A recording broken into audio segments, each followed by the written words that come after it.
Nosali watched anxiously as the humans started to leave the bridge.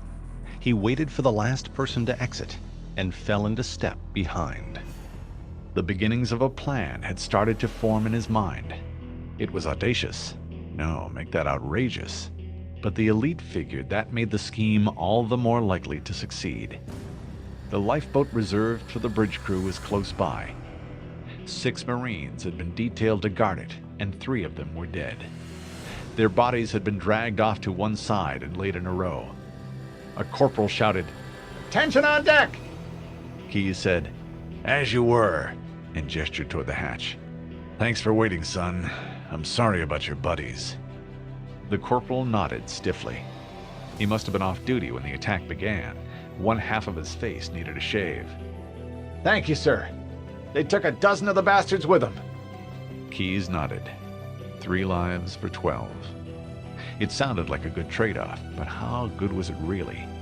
How many Covenant troops were there anyway, and how many would each human have to kill? He shook the thought off and jerked his thumb toward the opening. "Everybody into the boat! On the double!" The survivors streamed onto the boat, and Nosali followed, though it was difficult to avoid touching the human vermin in such tight quarters. There was a little bit of space toward the front, and a handhold which would be useful once the gravity generated by the larger ship disappeared. Later, after the lifeboat landed, the elite would find an opportunity to separate Keyes from the rest of the humans and seize him. In the meantime, all he had to do was hang on, avoid detection, and make it to the surface. The human passengers strapped in. The lifeboat exploded out of the bay and it fell toward the ring world below. Jets fired, the small craft stabilized, and followed a pre-calculated glide path toward the surface. Keyes was seated 3 slots aft of the pilot.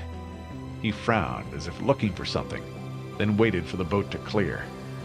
He leaned toward the Marine in front of him. "Excuse me, Corporal." "Sir?" The Marine looked exhausted, but somehow managed to snap to a form of attention, despite being belted into an acceleration chair. "Hand me your sidearm, son." The expression on his face made it plain that the last thing the soldier wanted to do was part company with one of his weapons, particularly in close quarters. But the captain was the captain, so he had very little choice. The words, "Yes, sir," were still making their way from the non-com's brain to his mouth when he felt the M60 pistol being jerked out of his holster. Would one of the 12.7mm rounds punch its way through the lifeboat's relatively thin hull? Keyes wondered. Cause a blowout and kill everyone on board? He didn't know, but one thing was certain. The Covenant son of a bitch standing in his lifeboat was about to die. Keyes raised the weapon, aimed at the very center of the strange, ghostly shimmer, and pulled the trigger. The elite saw the movement, had nowhere to run, and was busy reaching for his own pistol when the first bullet struck. The M60 bucked, the barrel started to rise, and the third slug from the top of the clip passed through the slit in Nosali's helmet, blew his brains out through the back of his skull, and freed him from the tyranny of physical reality.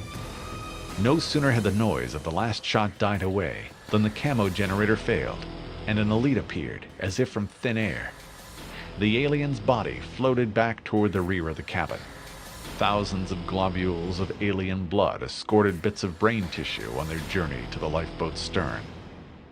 Lieutenant Hikawa ducked as one of the elite's boots threatened to hit her head. She pushed the corpse away, her face impassive. The rest of the passengers were too shocked to do or say anything at all. The captain calmly dropped the clip from the gun, ejected the round in the chamber, and handed the weapon back to the stunned corporal. "Thanks," Keyes said.